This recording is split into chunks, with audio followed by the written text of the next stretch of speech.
Gujarat university ખાતે યોજાયેલા કાર્યક્રમમાં મુખ્યમંત્રીએ હાજરી આપી। સીએમ ભૂપેન્દ્ર પટેલે કોન્વોકેશન સેન્ટરનું નામાંકન કર્યું અને સાથે જ કોન્વોકેશન સેન્ટરને વિદ્યાગૌરી નીલકંઠ સભાપુરમ નામ અપાયું છે। ધ્રુવ કમલ રિસર્ચ પાર્કનું સીએમ ભૂપેન્દ્ર પટેલે ઉદ્ઘાટન કર્યું। હર સ્ટાર્ટની 5મી આવૃત્તિ પણ આજે તેમણે લોન્ચ કરી હતી। સાહસિક નારી શક્તિને ન્યૂ એજ ટેકનોલોજીના સ્ટાર્ટઅપમાં પ્રોત્સાહન માટે આપણે હર સ્ટાર્ટ પ્લેટફોર્મની શરૂઆત કરી છે। પાછલા 4 વર્ષમાં આ પ્લેટફોર્મ દ્વારા 600 જેટલી મહિલા સ્ટાર્ટઅપને મદદ મળી છે। આપણે ત્યાં 16,000 જેટલા સ્ટાર્ટઅપ કાર્યરત છે।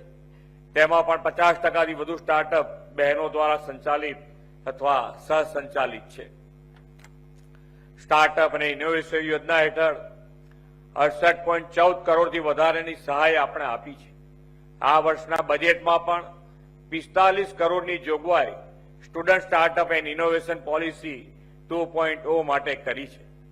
રાજ્ય સરકાર મહિલા સ્ટાર્ટઅપને વધુ પ્રોત્સાહન આપવા માટે કટિબદ્ધ છે। સરકારી ગ્રાન્ટથી બનેલું રિસર્ચ પાર્ક એને આજે ઉદ્ઘાટન અને નામકરણ ધ્રુવ કમલ તરીકે કરવામાં આવ્યા છે માનનીય મુખ્યમંત્રીજીના વરદ હસ્તે અને એના આશીર્વાદથી।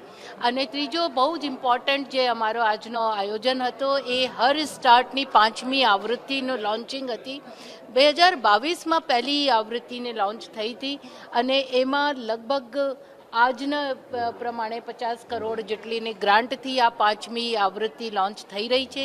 યુનિસેફ અમારા બ્રાન્ડ પાર્ટનર છે। બધા મોટા ઇન્વેસ્ટર્સ આમાં સંકળાયેલા છે। આખા ઇન્ડિયામાંથી આમાં બહેનોને હેકેથોન તરીકે ચુનાવ કરવામાં આવશે। ડોક્ટર્સ, ફિઝિયોથેરાપિસ્ટ, ન્યુરોલોજિસ્ટ આ બધા લોકો અમારી પ્રોડક્ટ યુઝ કરી અને ઇફેક્ટિવ સોલ્યુશન્સ આપશે કે એ લોકોને કેટલી સર્જરીની જરૂર છે, કેટલી ટ્રીટમેન્ટની જરૂર છે, પ્રી એન્ડ પોસ્ટ સર્જરીઝના ઇફેક્ટિવ ડિસિઝન્સ આપશે।